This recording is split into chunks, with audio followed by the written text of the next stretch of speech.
হাসির রাজা, জ্ঞানের রাজা, রসিক রাজা।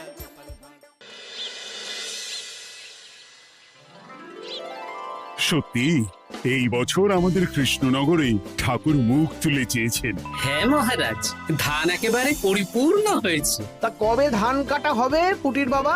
ধান তো একেবারে পেকেই এসেছে, সপ্তাহখানেকের মধ্যে ধান কাটতে হবে। বেশ বেশ, তাহলে তো ভালোই হলো।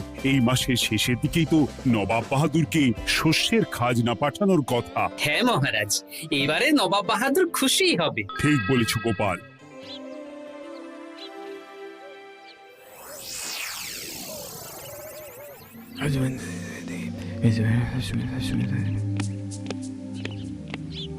প্রণাম খাম্বাজরাজ। ওই তো কৃষ্ণনগরের মন্ত্রী চলে এসেছে।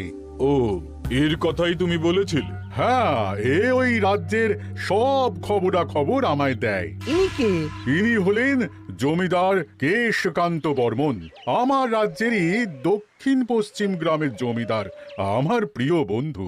নামটা বেশ অন্যরকম, কেশকান্ত। আসলে ওদের বংশ পরম্পরায় সকলের উন্নত ঘন কেশ আছে, তাই ওদের পরিবারের সবারও নামে একটা করে কেশ আছে।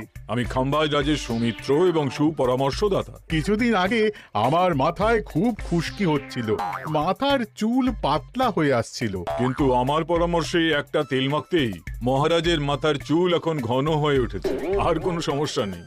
বাবা বাবা, ভালো ভালো ভালো। এবার তাহলে কাজের কথাটা বলে দিন। এবারে তো শুনলাম তোমাদের রাজ্যে অনেক ধান উৎপাদন হয়েছে, তাই স্বাভাবিকভাবে নবাব বাহাদুরের কাছে রাজস্ব অনেক বেশি দেবে, কি তাই তো? হ্যাঁ, এবারে রাজস্ব দানে কৃষ্ণনগরই প্রথম হবে। না, তা হবে না। নবাবের কাছে অত ধান পৌঁছবে না, এমনকি কৃষ্ণচন্দ্রের কাছেই চাষিরা বেশি ধান রাজস্ব দিতে পারবে না। সেটা কি করে হয়? পাকা ধানে মই দিতে হবে। বললাম না, ও আমার সুপরামর্শদাতা।